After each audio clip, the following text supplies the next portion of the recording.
Hi everyone. So it's new pen day. And you may have already seen my new pen in the London Pen Show video, which you can go watch on my channel. If not, here it is. This is the Vazir Claro Spring. And as you can see, it's a lovely chipped resin pen body in a cigar shape. Sorry, I'm a little, I don't know what's wrong with me tonight. I'm a little discombobulated. Anyway, it's mainly teal and sort of a golden yellow. So there's more yellowy bits in there, and then there's some like pale gold bits in there, and it's really lovely. It just kind of spoke to me. I saw it sitting on the table. You can find Vazir on Instagram, and you can see their full reel of the pen show. You might see me in there. I won't tell you which one is me if you don't know, because it's kind of embarrassing, the photo they took of me, but whatever. It is what it is. I'm old, I'm fat. That's just life. But it's a lovely pen. It's actually bigger than some pens. The cap is a bit girthier, shall we say. And it is a steel nibbed Jovo pen. Jovo, sorry, I said that wrong. My German friend kept correcting me at the show, but I just couldn't get it through my brain for some reason. Obviously it has a little pen clip there, but it has a steel Jovo number 6 nib. This one is a fine. And it has their logo there. Their logo is the pawn chess piece. And you see it has that hourglass section for when you hold it. So it's quite comfortable. And yes, it can post. It's not a tight post, but it can post. So I wouldn't force it on there, but it can post. Depends how you write. With pens that aren't necessarily made for posting but can post, I find because of the way I write, the caps fly off. So the only thing so far that was a bit weird about this pen, which isn't like a deal breaker or the end of the world, was the section is quite tight. So I couldn't actually open it originally. I had to get the pliers out, and luckily I did not damage the pen. But I have been sort of opening and closing it just to work it, so it kind of gets used to that. And I don't know if that's just a result of it being fairly newly made and not really opened. There's still quite a bit of, I guess, because I don't want to say dust because it's not dusty, but you know, it's got that kind of whiteness to it from where they were working the resin. So hopefully over time it will get a bit looser, but now it's fine. I can open it. Sometimes I do have to apply a bit. Well, I say that now and I can't open it. Okay. Gosh. See, it's quite tight. That was difficult. So that's the only real issue so far. It does come with a converter. It's a Schmidt converter. So these are all kind of standard pieces, easy to replace if you need to. I don't know if you can replace the nib. not sure. Anyway, so what I thought I'd do is ink it up and use it a bit, and we can see how it writes. What I have to go with it is this is a sample given to me by someone in a pen meetup, and this is Graf von Faber's deep sea green, something like that. It's a very nice teal color, so I thought it would go nicely with this pen. So let us do that.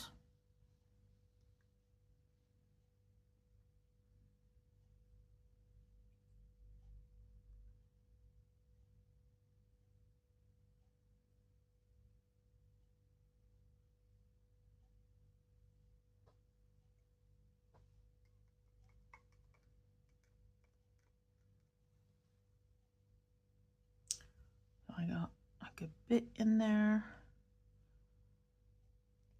and you just need to seat it back in. Should be all right.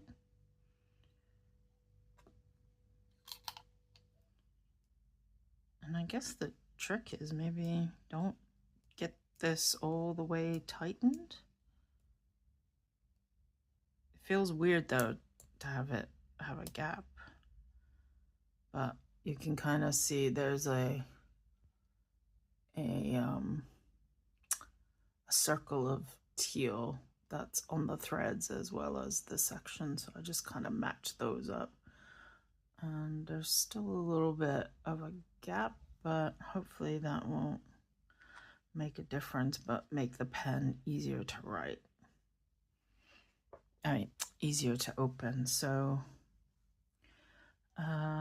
right, let's give that a minute to warm up. While we do that, I thought I'll do some comparisons of other pens. So there she is, my Vazir Claro. And then a lot of people say it looks like an Esterbrook SD. And there's the Esterbrook SD. This is Botanical Garden. And the ST is actually a lot slimmer.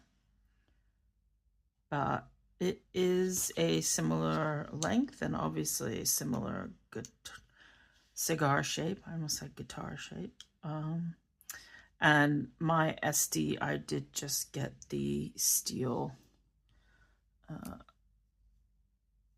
version. I didn't get gold or plated or anything.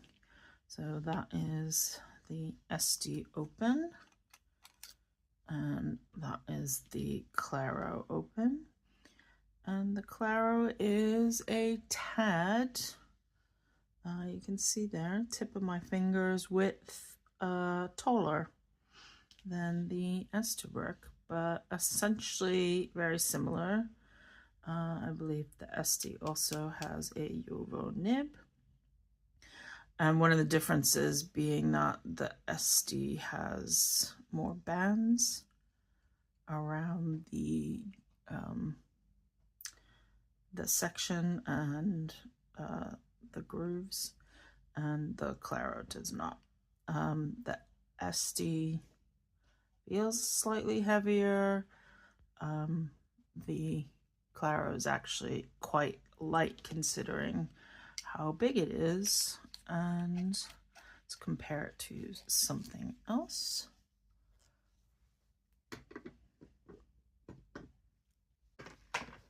So I have some of my other pens.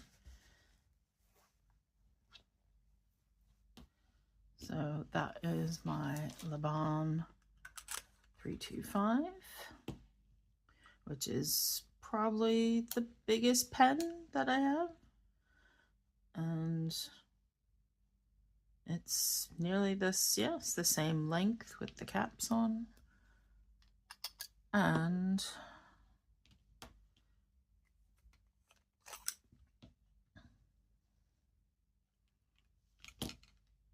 it's just slightly smaller with the cap off. And my Laban is rhodium plated, and it also has a JoWo number 6 nib, so you can see they look very similar. And again, the difference being the Laban has rings around it, which I quite like in a pen. I do like that look. See what else we can compare it with. Oh, we've got the good old Bennu Euphoria. Right, what have I done with the cap? Oh, starting right there. So the Bennu Euphoria,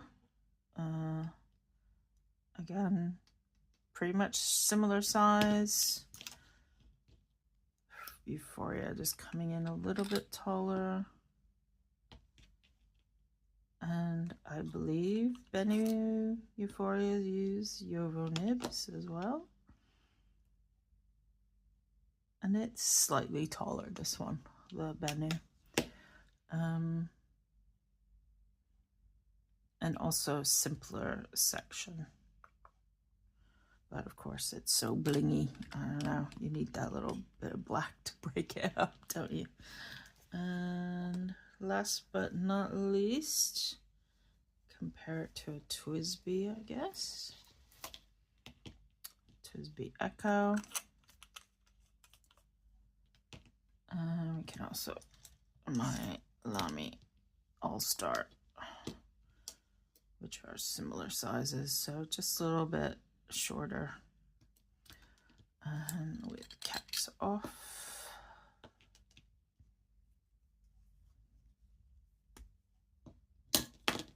Yep.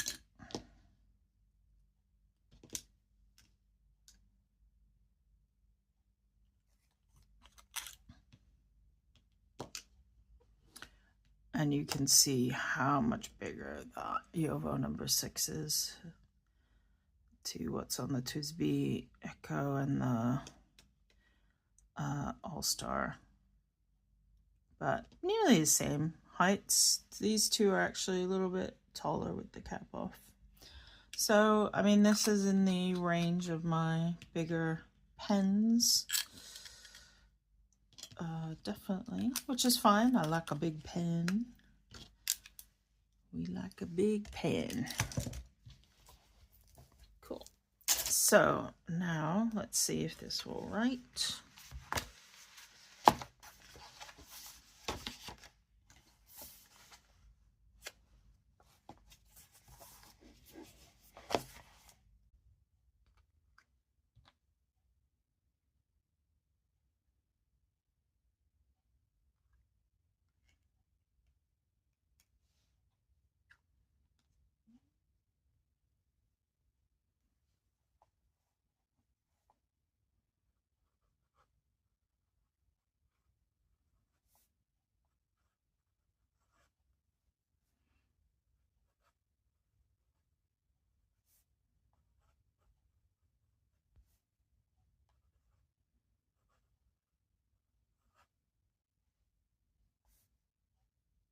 Let's do some of your usual backwards and forward. Let's see if it writes upside down. Yeah, kind of. It's a little diggy. It's digging into the paper a little bit when you do that way, but the kind of normal strokes are totally fine, what you'd expect from a JoWo nib. Let's do, just doing curly cues. Sometimes it's like I can't get them started. I don't know how they, what is that? I don't know. Let's do snake.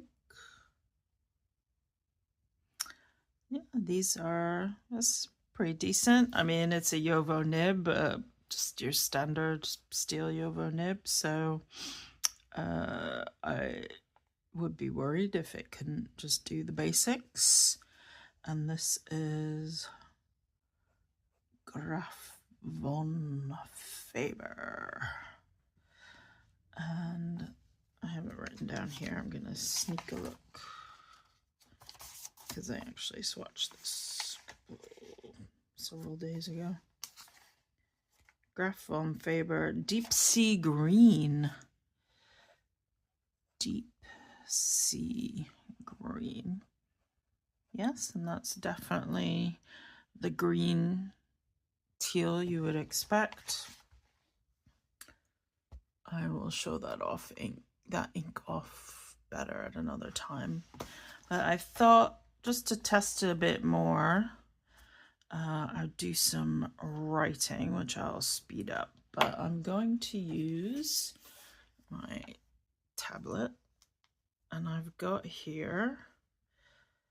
I thought since it's March, and of course in March comes St. Patrick's Day, and if you're not Irish or of Irish descent, it maybe won't mean that much to you, but I'm of Irish descent, grew up in America, in New York.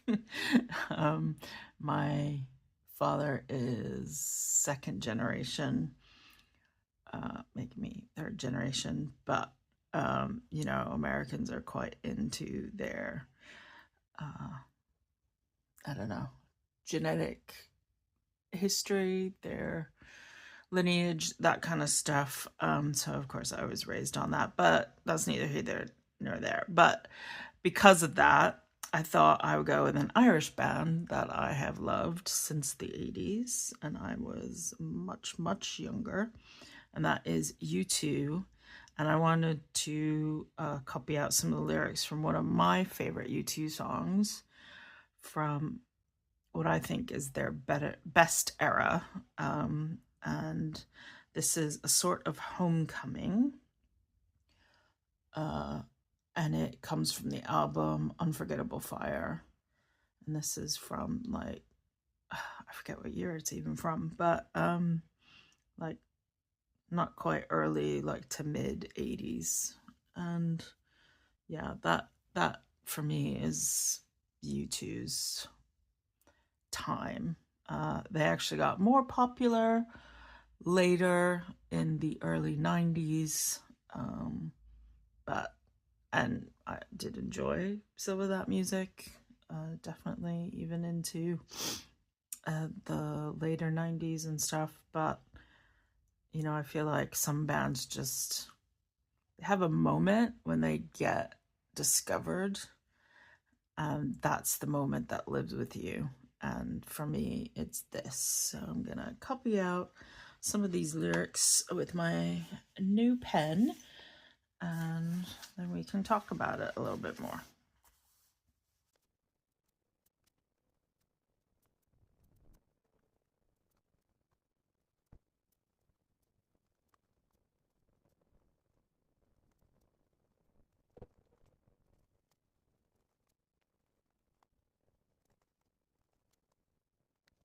There we go.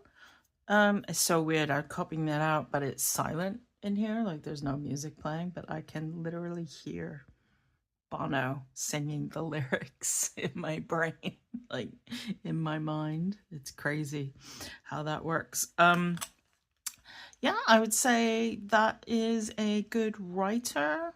I mean, it worked perfectly well. The nib is fine. Nothing wrong with the nib. It feels good in the hand. So I think you could do longer sessions with it. It fits my writing style, which everyone knows is a little bit big and kind of slanted. So it'll be interesting to see how I get on with it on like a day-to-day in March. And it's very pretty. I love the look of it. I think I made a good choice. People keep telling me I made a good choice. And I'm happy with it. And I think it fits the theme. for me for March anyway. And yeah, so Vazir is an Indian company that hand makes their own pens, and they have quite a selection of styles to choose from. And when I was at the show, they only had a couple of this style, the Claro. And yeah, so this was the one that I liked the most. It wasn't, I'd say it was in the mid-range of pricing. So I think I paid £65 for this. So that I think is pretty good for a resin, handmade resin pen. And it works perfectly well. Great. I don't know what else to say. So yeah, I'll be able to do a review maybe at the end of the month, say how I got on with it. I do like the fact that actually it's a little bit bigger, like fatter than the SD. But it is comparable to the SD, I think. Which is a much more expensive pen. As you know, if you watch my fancy pen video, this was actually the most expensive pen I have in my collection at the moment. So to find something with a similar aesthetic, if that's what you like, for less than half the price, I think is pretty cool. And also Vazir is kind of known for their nibs, for their they're quite known for their custom nibs. And yeah, if you go, I forget their website, is it Vazir Pens maybe? And go look them up. You will see what I'm talking about. And they are now here in the UK and getting on social media and starting to post, like I said, on Instagram, so you can see what they're all about. I've even seen them, they're on Facebook as well. And yeah, I think they're a cool brand entering the Western market, so it'll be interesting to see where they go, what other models they come up with. They already had some other quite interesting and pretty looking pens. I was just drawn to this one and I kind of zoned in on it, and I didn't really go anywhere else. Yeah, but do check out my London Pen Show video if you haven't, and you can see my little video of their table and the lovely Vazir staff who were quite helpful and encouraging. Yeah, so I do like this pen. Like I said, we'll see how we get on with it this month, and I'll give you a follow-up review at the end of the month. So have a great weekend. Bye.